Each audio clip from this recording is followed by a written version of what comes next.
നേരം പുലരുമ്പോൾ ആകാശത്ത് തെളിഞ്ഞുനിന്ന വെളിച്ചവും ശാന്തമായ കടലും കണ്ടാണ് ഈ പാവം മനുഷ്യർ തങ്ങളുടെ വള്ളവുമായി ആഴക്കടലിന്റെ മടിത്തട്ടിലേക്ക് നീങ്ങിയത്.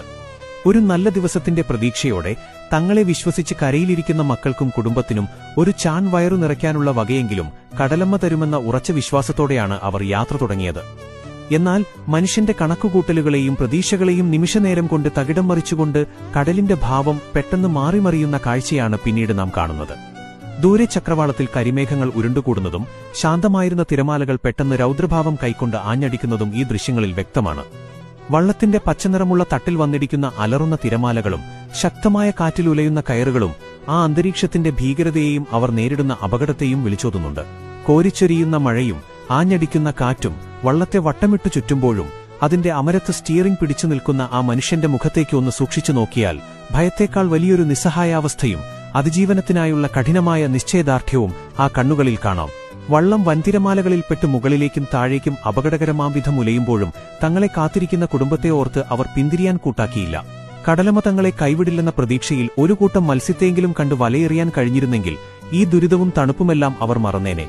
എന്നാൽ പ്രകൃതി ഇന്ന് അവരോടൊട്ടും കരുണ കാണിച്ചില്ല.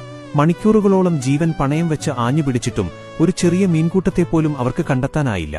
കടലിന്റെ നെഞ്ചുപിളർത്തി അവർ നടത്തിയ ആ തിരച്ചിൽ പൂർണ്ണമായും വെറുതെയാകുമ്പോൾ ഓരോ തൊഴിലാളിയുടെയും ഉള്ളിൽ പെയ്യുന്ന വറുതിയുടെ മഴ ഈ പുറത്തു പെയ്യുന്ന തോരാമഴയേക്കാൾ ശക്തവും വേദനാജനകവുമാണ്. കരയിലിരുന്ന് കടലിന്റെ ഭംഗി ആസ്വദിക്കുന്നവർക്കും അധികാരത്തിന്റെ തണലിലിരിക്കുന്നവർക്കും ഒരിക്കലും മനസ്സിലാകാത്ത ഒന്നാണ് ഈ മനുഷ്യരുടെ ദൈന്യത.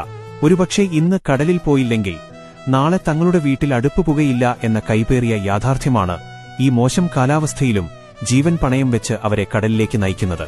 എന്നാൽ ഈ പാവങ്ങളുടെ കണ്ണീരും വിയർപ്പും കാണാൻ നമ്മുടെ ഭരണകൂടങ്ങൾ കണ്ണു തുറക്കുന്നില്ല എന്നത് ഏറ്റവും വലിയ ക്രൂരതയും അനീതിയുമാണ്.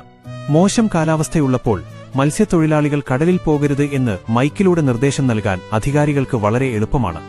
എന്നാൽ കടലിൽ പോകാതിരിക്കുന്ന ദിവസങ്ങളിൽ ഇവരുടെ കുടുംബം എങ്ങനെ ജീവിക്കുമെന്ന ചോദ്യത്തിനു മുന്നിൽ ഭരണകൂടം എപ്പോഴും മൗനം പാലിക്കുന്നു. ഇങ്ങനെ മത്സ്യത്തൊഴിലാളികൾ കടലിൽ പോകരുതെന്ന് പറയുന്ന ദുരന്തപൂർണമായ കാലാവസ്ഥാ കാലയളവുകളിൽ ഇവരുടെ പട്ടിണി മാറ്റാൻ പ്രതിദിനം 200 രൂപ വീതം ആശ്വാസധനം നൽകുമെന്നൊരു വാഗ്ദാനം അധികാരികൾ നൽകിയിരുന്നു. കഴിഞ്ഞ സർക്കാരിന്റെ കാലത്ത് ഈ തുക ഭാഗികമായിട്ടാണെങ്കിലും തൊഴിലാളികൾക്ക് നൽകിയിരുന്നു എന്നത് ഈ തീരദേശവാസികൾക്ക് വലിയൊരു ആശ്വാസമായിരുന്നു. പണപ്പെരുപ്പത്തിന്റെ ഈ കാലത്ത് 200 രൂപ കൊണ്ട് ഒരു കുടുംബത്തിന് എന്തു ചെയ്യാൻ കഴിയും എന്ന് ചിന്തിക്കുമ്പോഴാണ് അത്രയേറെ പരിമിതമായ ആ തുക പോലും തുടർന്നു നൽകാൻ പുതിയ ഭരണകൂടം തയ്യാറാകുന്നില്ല എന്ന ക്രൂരത നാം തിരിച്ചറിയുന്നത്. ഭരണാധികാരികളുടെ വാഗ്ദാനങ്ങളും പദ്ധതികളും എപ്പോഴും വെറും വെള്ളക്കടലാസുകളിൽ മാത്രം